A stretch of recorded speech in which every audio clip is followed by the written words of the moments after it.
Hello everyone, my name is Maggie and welcome to my channel in a little different area today because I don't feel like putting up all of my lights and stuff and just gonna use the natural light today. So the holidays are here officially as of today. It should be Thanksgiving when this goes up. So holidays are here. So the holidays are here, and that means along with all of the holidays come all of the diet talk, all of the body shaming, the food shaming that comes around when there are tons of sweets and goodies coming into your offices or your home and things like that. In a perfect world, you and your coworkers and your friends would eat as much as you want or as little as you want of these things and never talk about it. But we do not live in that perfect world. So here are a few ways you can deal with diet talk this holiday season and beyond, probably. The first and least confrontational is distract. Say you're in your office kitchen and on the table there is some candy and next to it a bunch of bananas. And this is on like the share office table. So your coworker comes in and says, "Wow, it's definitely gonna be harder to eat that candy now that there's bananas right next to it." You could launch into a conversation about how food has no morality and assigning morality to food is detrimental to everyone, especially to those recovering from disordered eating. But you have a lot of work to do, you have a lot of deadlines to meet, and you don't want to spare the mental energy. So you say, "I don't like citrus fruits."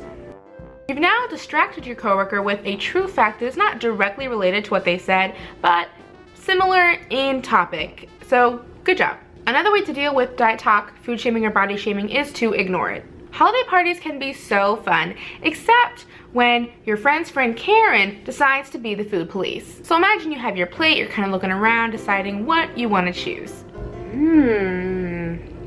These all look amazing.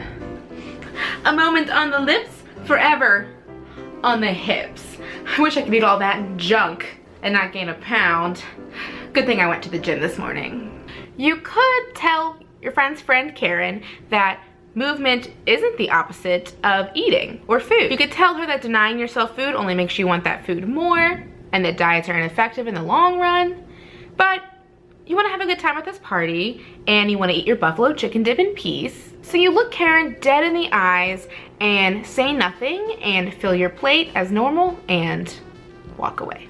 You've created an awkward moment that should dissuade Karen from mentioning diet talk or food talk to you again, and possibly just talking to you ever again, which, let's admit, might not be a bad thing. If you've been alive for a long time, if you've been dealing with this kind of stuff for a long time, you might be at your wit's end and you're just ready to confront, anyone who tries to tell you something that you should or shouldn't be doing. So if you've armed yourself with self-love, body positive mantras, you feel ready to take it on, you might be ready to confront. So imagine you're back in the office, you're waiting for your lunch to heat up in the microwave, and you see a delicious piece of banana bread on the share table. You're like, okay, I'm gonna have some of this banana bread while I wait for my Chinese food leftovers to heat up. So you're eating this banana bread when your coworker, Sandra, comes in to the kitchen and says, "Should you be eating that?" You could throw this piece of banana bread in Sandra's face. You could say, "I'm gonna eat whatever I want, whenever I want,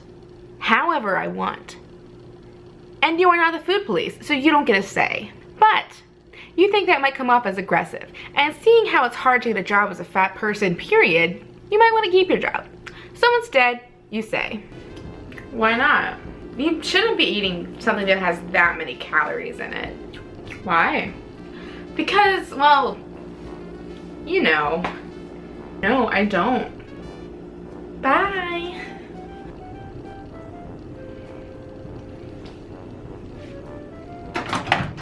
So essentially, if you keep questioning someone and asking them why and why and why, eventually the answer to your question will be something really offensive. And most people, I think, would not want to actually say that offensive thing aloud. So that is an easy way to confront without attacking and simply questioning. Okay, so those are my 3 ideas for confronting diet talk, body shaming, and food shaming during the holiday season and beyond. I want to say a special thank you to the She's All Fat podcast Facebook group page people because I asked this question and a lot of their answers fueled my idea for this video. If you haven't checked out She's All Fat Pod, it is amazing. It's a podcast, it's on iTunes. It is these two young fat ladies and they just talk about pop culture, things in the news, and I don't know, a lot of stuff that I really enjoy. So if you haven't seen them, please go check them out because it's really important. It's a really good listen. And if you are a Patreon member for them, you get into a special Facebook group, which is what I'm in, which is where you can ask questions like this and lots of other things in a fat positive community that cares. So go check it out. I hope you have a wonderful holiday. I hope no one comments on your food or your body, and if they do, I hope this video helps. Please leave me a comment below if you have any other ideas, if any of these things have worked for you before, or if you have any experiences you'd like to share. You can follow me on my social media, which is on the screen. Remember to subscribe if you haven't already. Thank you so much for watching and supporting me, and I will see you next time. Bye.